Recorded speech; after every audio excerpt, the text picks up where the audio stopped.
So I'm going to get right into things this morning. This is our last teaching in our series on faith in the exile. Throughout the summer, as I think most of you know, we've been considering this era in the biblical narrative known as the Babylonian exile, when the people who had once been known as Israel had their government destroyed, they found themselves separated from their land, they were living as exiles in a place that was not their own. It was a season of prolonged crisis, communal trauma, one that lasted roughly 60 to 70 years. We've looked at texts that are believed to have come from this time of the exile, and we've thought about how the words that their community was processing in their time of prolonged crisis might be instructive for us in our own.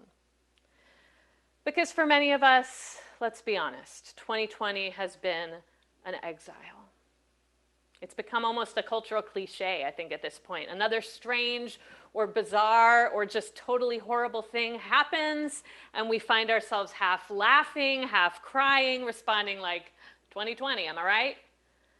This has been, and it continues to be, a really challenging year. And as COVID distancing continues, as our wildfire season reaches epic proportions and our contentious presidential election looms, it feels like this exile reality is going to be perhaps even beyond 2020. Now, eventually, the Babylonian exile did end, as 2nd Isaiah had predicted that it would. The Persian nation, led by King Cyrus, conquered the Babylonians, and Cyrus decided not to keep the exiles from Judah stuck in Babylon, so he sent home those who wanted to return to the land from which they'd been separated, and he supported them going home and rebuilding this capital city and the temple that the Babylonians had destroyed. And a group of exiles, most likely the children and grandchildren of some of the people who'd been brought over, did return to what had been once their promised land. Many others actually stayed in the homes they'd established in Babylon. But that period of forced separation from the homeland was over. We're not there yet. Our return from exile has not come. There is no viable vaccine presently. The rainy season hasn't come to bring an end to fire. We haven't passed a Green New Deal to aggressively combat climate change. No new president has been elected. So to end this conversation with like a focus on the return from exile, to me, feels premature.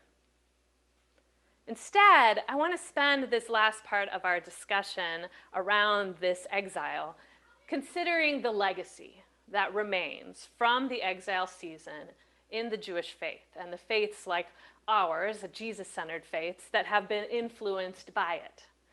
You see, the ways that this spiritual tradition was shaped, the legacy that endures from that time in Babylon, that's about what was happening not at the end, but throughout those years of exile. The legacy was the result of years of muddling through challenge and adapting because of it. And as we continue to be in the midst of our own ongoing exile, my hope is that this legacy might be instructive for us as we consider how we continue to survive and adapt throughout this challenging 2020, as well as what the legacy might be that we have in the future as a result. For today's teaching, we're not going to focus on just like a primary text or set of texts, because that, I think, won't tell us really what we want to consider.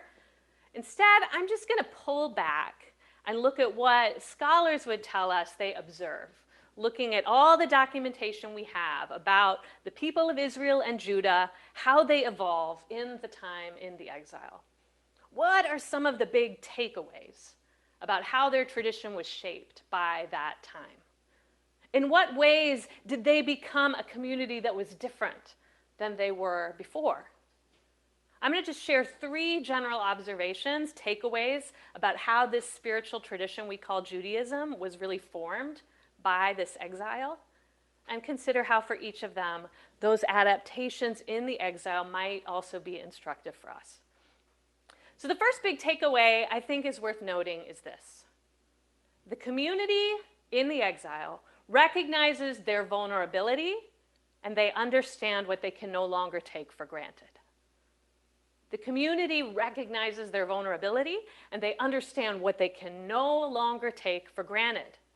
Despite the words of warning from prophets over decades, maybe even centuries leading up to the invasion from Babylon, the exile took the people of Judah by surprise. They collectively were not ready for what was coming. They could not believe it would happen to them. They seemed to see themselves as invulnerable. They seemed to believe they had this status as God's chosen people, the descendants of Abraham, and that would protect them from any danger. Let's remember Ezekiel, one of the prophets of the exile, who prophesied leading up to and in those early years of the exile. He calls out this false sense of invulnerability that the people felt because of their heritage. Right after hearing about the destruction of Jerusalem, right when it was fresh, Ezekiel said these words. Then the word of the Lord came to me. Son of man, the people living in those ruins in the land of Israel are saying, Abraham was only one man, yet he possessed the land, but we are many. Surely the land has been given to us as our possession. Therefore say to them, this is what the sovereign Lord says. Since you eat meat with the blood still in it and look to your idols and shed blood, should you then possess the land? You rely on your sword, you do detestable things, each of you defiles his neighbor's wife. Should you then possess the land? I will make the land a desolate waste, and her proud strength will come to an end, and the mountains of Israel will become desolate, so no one will cross them. Then they will know that I am the Lord when I have made the land a desolate waste because of all these detestable things they have done. So here the people's attitude is one of invulnerability. They are convinced God gave their ancient ancestor this land. It's not going to be taken away. You could see they feel like entitled to this privilege that they have received. They don't question their place of dominance over the land. And God is confronting their sense of entitlement, saying just because they're Abraham's descendants doesn't mean they can't be booted from the land for bad behavior. I don't know about you, but this week this word rings in a haunting way to me. We're currently experiencing the worst wildfire season on record. And frighteningly, it's only mid-September. Our orange skies on Wednesday had many in the Bay Area who aren't people that normally reference the Bible, thinking about apocalyptic words in Scripture that describe billows of smoke and a sun turned black. Our land is becoming a desolate waste, as this earth is crying out to us that we are destroying her. And if we don't change course, the results will continue to be devastating. The most tragic thing is this is not new information. Like the prophets of old leading up to the exile, we have had prophets telling us for quite some time that the way we collectively have been living is not sustainable. But by and large, the warnings have not broken through, particularly those with the most political and economic power. They have been immobilized for decades. Definitely at the influence of special interests, but perhaps also shielded by their own sense of invulnerability, that nothing that's been forecast is really going to hurt them. And it's not just in regards to climate change that I think many of us have to recognize our own internalized senses of invulnerability in recent years. Those of us with racial and moderate economic privilege, particularly those of us who are white, who grew up in middle or upper class America, for much of our lives, we may have had a sense that because we had the good fortune of being born when and where we did, nothing too terrible would happen to us. Sure, the United States of America wasn't perfect. It was never perfect, but overall it was a place to be, a place of relative stability, even opportunity, relatively safe. The US was a beacon of higher education. There was a sense that if a big crisis came our way, the United States could likely have the resources and expertise on hand to handle it. Some might have even believed that sense of security had some theological grounding. God blesses the USA. Perhaps more than any time in recent memory, the last 4 years under the Trump administration have revealed how faulty that logic is. We are not now, nor have we ever been, invulnerable. We are not invulnerable to foreign interference in our elections. We are not invulnerable to special interests destabilizing and eroding our democracy. We are not invulnerable to racial terror and police brutality. We are not invulnerable to protesters being snatched off the streets, or violence in our neighborhoods, or devastating viruses, or calamitous fires. As much as we don't want to admit it, we are contingent. And like it was for those who had grown up in Judah prior to the exile, recognizing our vulnerability can be a horribly painful process, even as it is ultimately a fundamental one. You see, part of the legacy for those who were taken to exile was that in the exile, as the people came to recognize what they could no longer take for granted, a new kind of spirituality actually emerged. One that was unique amongst its neighbors at that point in human history. Israel and Judah were not the only ones to have a sense of divinely given invulnerability. Throughout the ancient world, religion and national identity, tribal identity, these were completely intertwined. If a nation had political success, if a tribe had success, it was understood to be the work of that nation or tribe's local gods. When a nation failed, the gods failed with them. And the particular set of practices that went with the worship of those gods disappeared. The most natural course would have been for the Babylonian exile to have the same result. Babylon devastated Judah. They took their land, they ended their monarchy, they destroyed their temple, and they carted their people off to their city to live amongst them. That is how you kill a culture, and with it usually a religion. That is how you erase and assimilate a people group. And usually it worked. When the Assyrians took over the northern kingdom of Israel, the 10 tribes of Israel, it seemed to have worked. Whoever wasn't killed was assimilated into Assyrian culture in a way that was unrecoverable.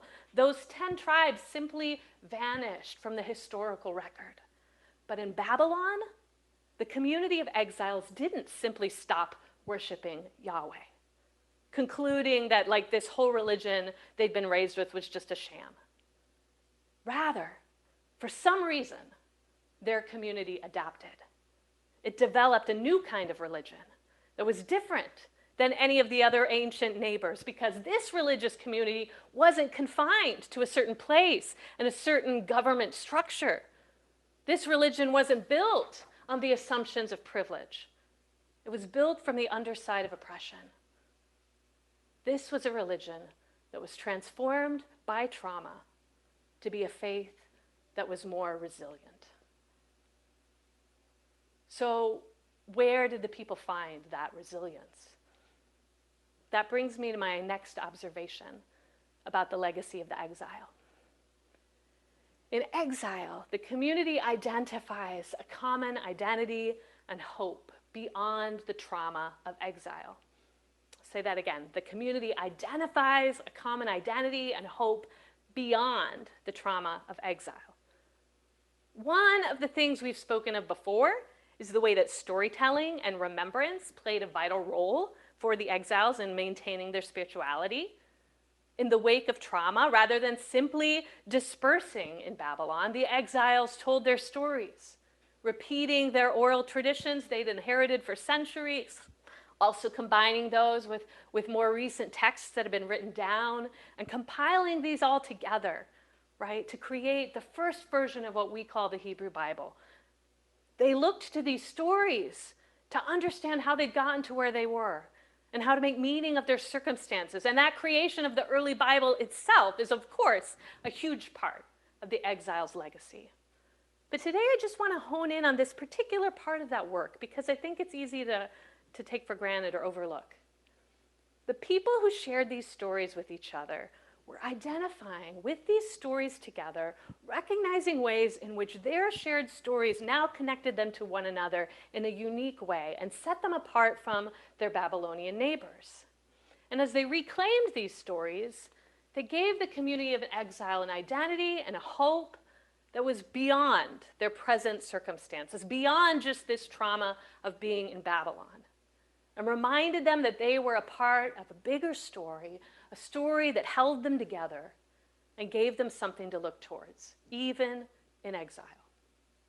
So one of the ancient stories that evolved in a powerful way for the people in the era was the story of Abraham, this ancestor that Ezekiel had referenced. Before the exile, it seems, connection to Abraham was a source of entitlement and privilege, as we saw. It would be easy for it to be abandoned when that privilege let them down.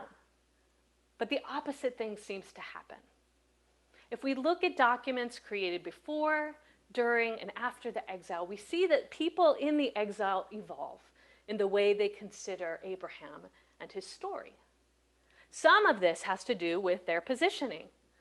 Before the exile, they were in that dominant social position in which it was easy to take their ancestral heritage for granted. Everyone they knew shared it, and they all had some relative power because of it. But now they're in a different land, where they're in the minority. Now their heritage was what united them with others who'd come from Judah. They were the children of Abraham in a cultural setting where most of their neighbors weren't. To focus on the heritage that began with Abraham was to be unified with others in exile around something that wasn't simply the trauma they were now experiencing. Rather, they were now connected as the minority group in this foreign land by this shared heritage they claimed. Their telling of Abraham's story shifted from being a story of privileged triumph to a story of journeying and faith. In the story of Abraham, they began to see a model for their own story. The hope of Abraham became their own hope. You can see it in the way they write down the story during the exile. Biblical scholars point out that the way that the story is written in Genesis gives us a sense of a connection and concern of those in the exile who wrote it down. The story of Abraham starts this way in Genesis 11. Terah took his son Abram, his grandson Lot, son of Haran, and his daughter-in-law Sarai, the wife of his son Abram, and together they set out from Ur of the Chaldeans to go to Canaan. But when they came to Haran, they settled there. I'm going to stop there to point out what we likely miss reading this millennia later, but biblical scholars say it's really important to note.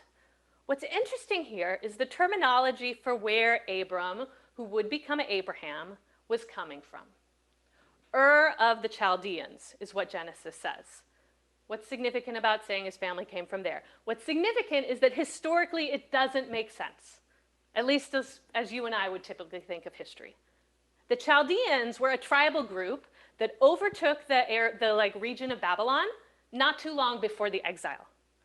Ur was a city in that region. We have a map. I'll show you. And here in the map, you can see both Ur of the Chaldeans, you can see Babylon. They're in the same region. You can also look up and see Haran, if you look up. And that right there, you can see the journey from Ur to Haran and eventually over to Canaan. It's the same journey. I'll show you again now the map we've been looking at that the exiles had taken to go from Judah to Babylon. And now they see this story of their ancestor taking the same journey.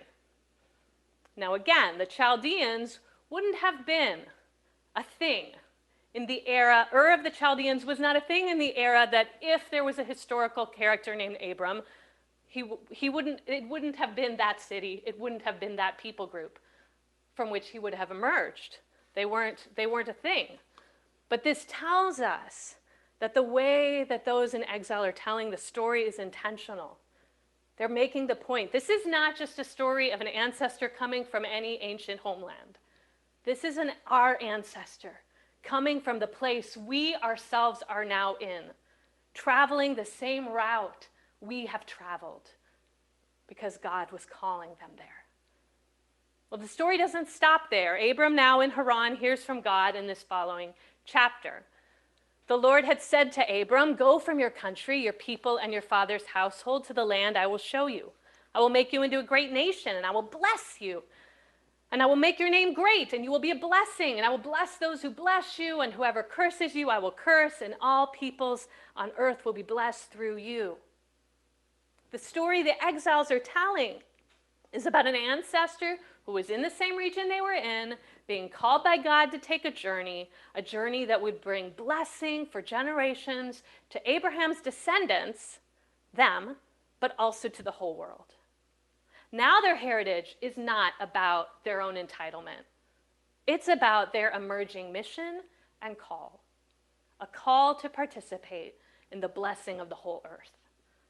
This itself is an important evolution in theology that we see in the exile. Here, a hope emerges that Yahweh is more than just a local or national deity. Yahweh is beyond the tribal and national deities that every surrounding tribe and nation have. This is a new idea in history that Yahweh could be a God over the whole earth and whose promise for blessing would extend in time to every tribe and nation, the whole earth. This kind of a Yahweh could be worshipped from anywhere, from Israel or Judah or Babylon. And this kind of a God is not just about blessing the dominators, standing with the monarchies like Israel and Judah had recently been.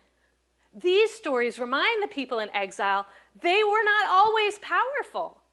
Theirs is the God who champions the underdog, who regularly called people not simply into triumphant conquest and victory and dominance, but into a more winding and wondrous journey of faith. Theirs is the God who builds a nation through an infertile couple named Abraham and Sarah.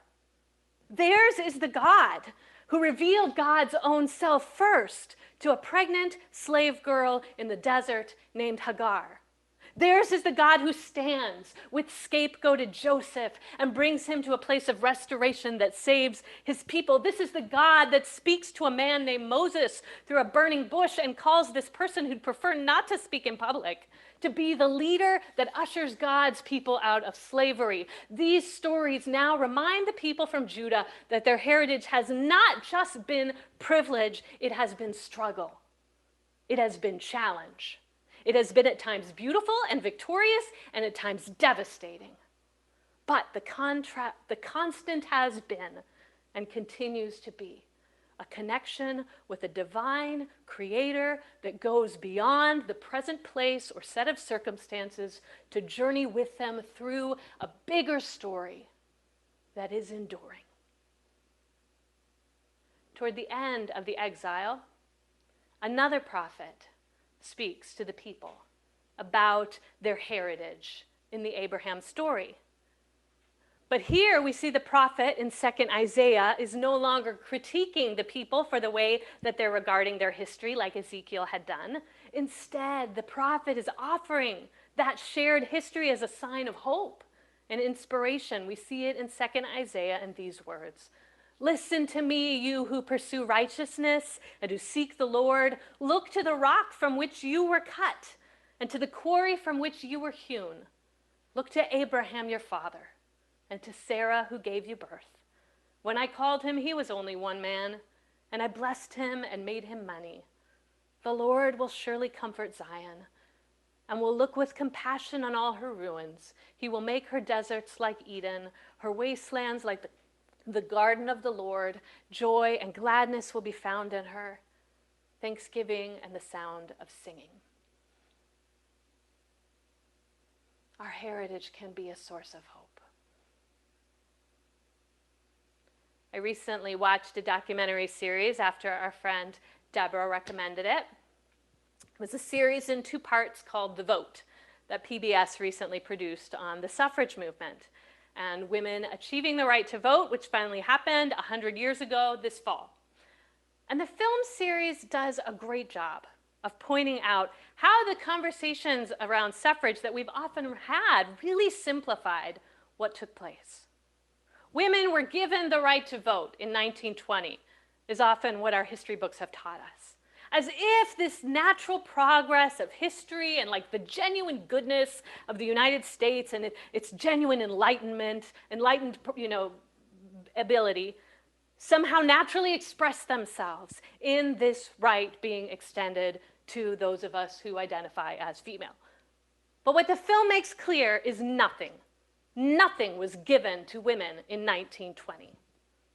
Women organized for decades. They struggled against deep oppression, encountered obstacle after obstacle, and fought like hell to win their right to vote. As they say in the film, women weren't given the right to vote, they took it.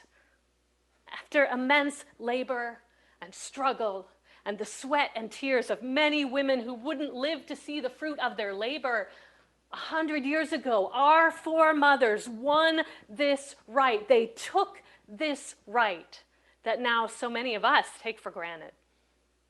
Many of these same women fought, compelled not just by their own interests, but by a deep, abiding faith that the same God who stands with the underdog was with them in their struggle for justice and equity for all.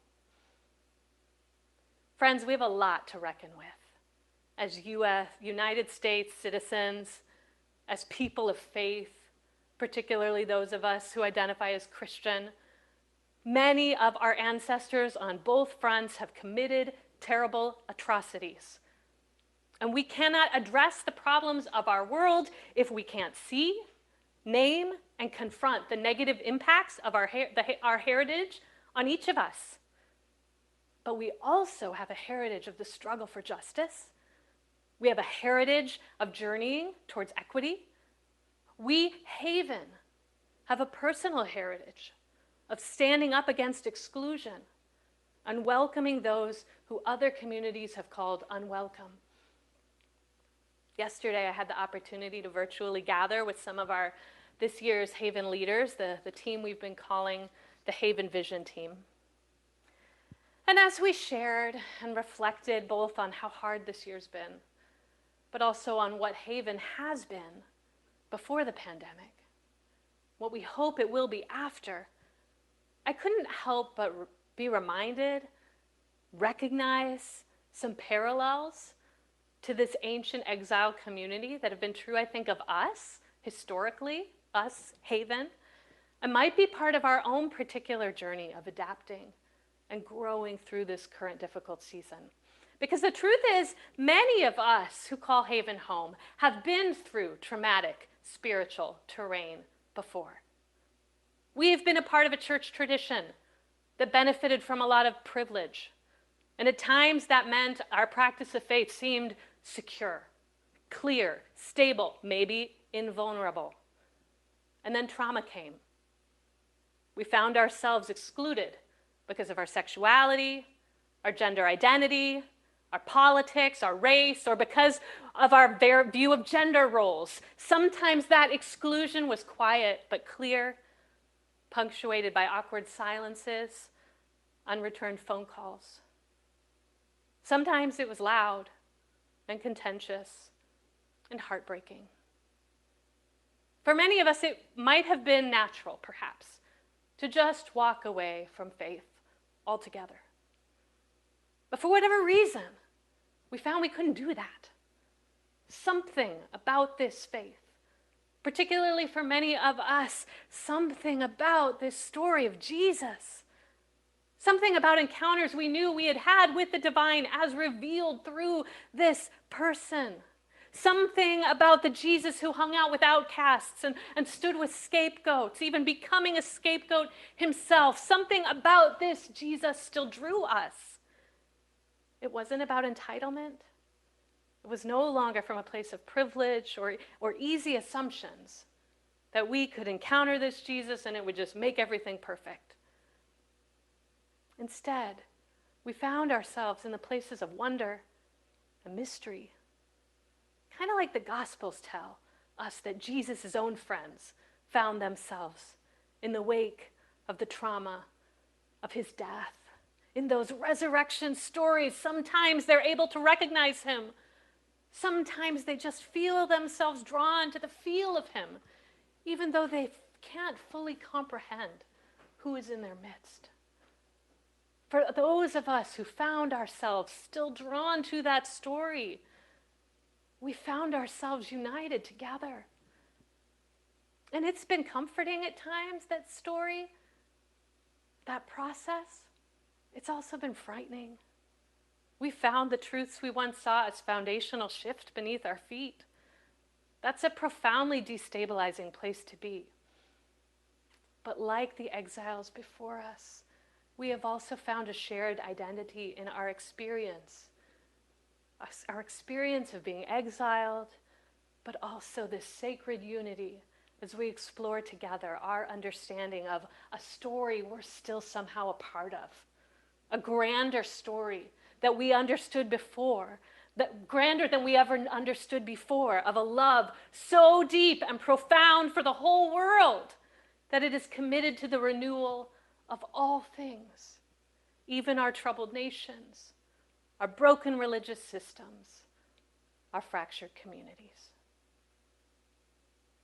In this moment of immense 2020 exile, like the exiles before us, I believe, Haven, we are called collectively to look beyond our present trauma and remember the bigger story we're a part of. This is not so that we deny our present reality.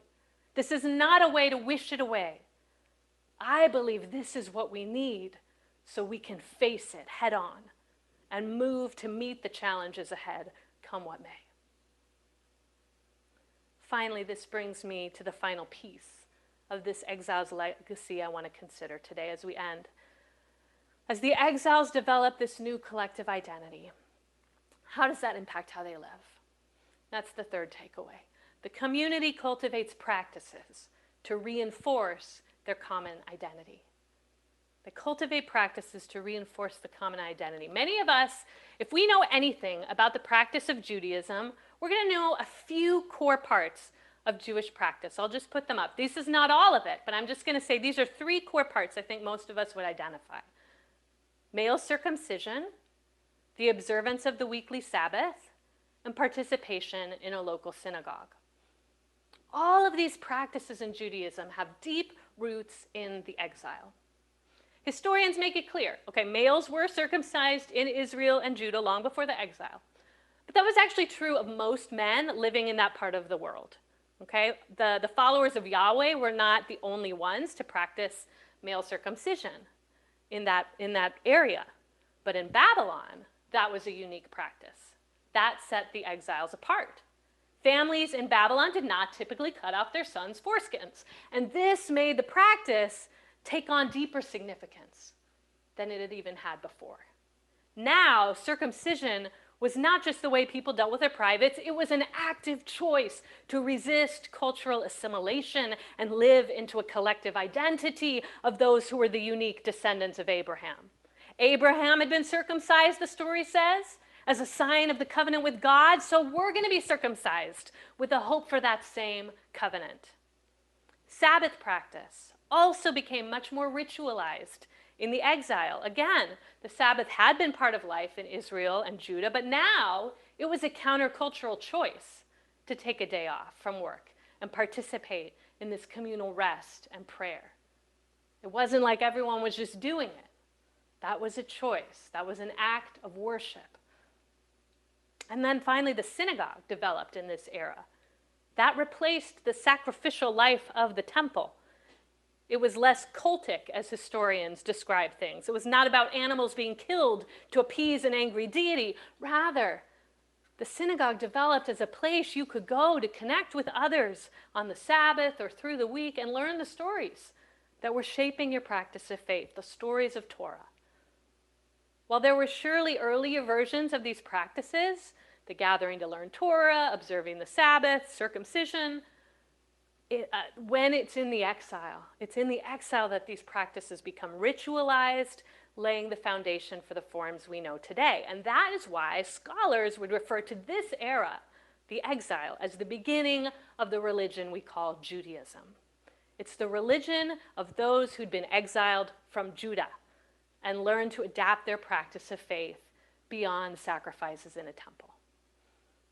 Now, as we struggle with the exile of 2020, I think we too are in need of some collective practices that can ground us in our common identity and give us ways to remain connected and working together to combat the challenges ahead.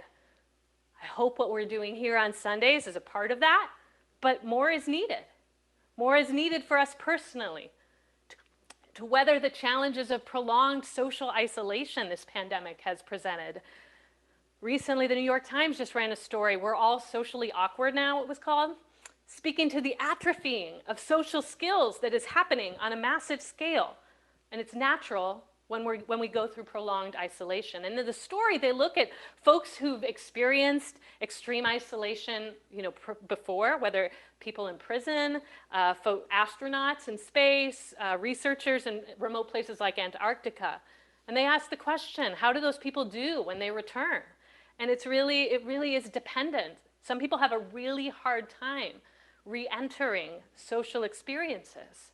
Their social muscles have atrophied. They say that those who do best in the long run tend to be people who work to cultivate during the isolating experience some connection with those they're separated from on a consistent basis. So the prisoner who talks through the cell wall does better. The astronaut who regularly connects with a family member virtually does better. In our case, even committing to a regular practice of texting a couple people on a regular basis could be really fundamental. We also need practices that connect us to the works of justice that are so desperately needed right now. Works that combat systemic racism, income inequality, the threats to our democracy, ecological devastation.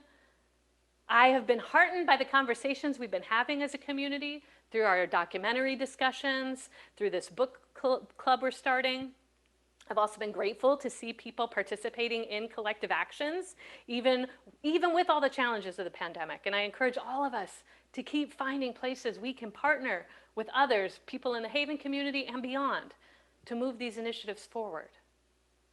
And finally, I want to invite each of us to stay present to ourselves as we seek practices in this moment that can help each of us reconnect with our spirits, with the divine who is beyond our present circumstances. For some of us, that might mean continuing or recovering like a regular traditional spiritual practice, prayer, fasting, scripture reading, meditation, journaling. For others, it might mean consistently making time to do other things that feed our soul, like gardening or hiking or running, or for me, taking a long bath. That is a deep spiritual practice on my behalf. Whatever practices we engage to keep our spirit alive and try to connect with the divine one we seek, may we find solace and hope in them. Because Haven, we have been in exile. We continue to be in exile.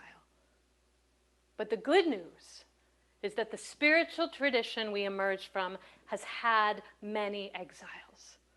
And through them, it has not perished, but it has become resilient. May we too find ourselves adapting to the needs of the moment we are in. May we allow ourselves to feel our vulnerability where we need to feel it. May we examine the stories we've been telling and let them evolve where they need to evolve. And may we cultivate individually and collectively practices that will nurture in us the courage, the stamina, and the faith of our ancestors to rise resiliently to the exile before us, even as we long for the day we can find our way home. Amen.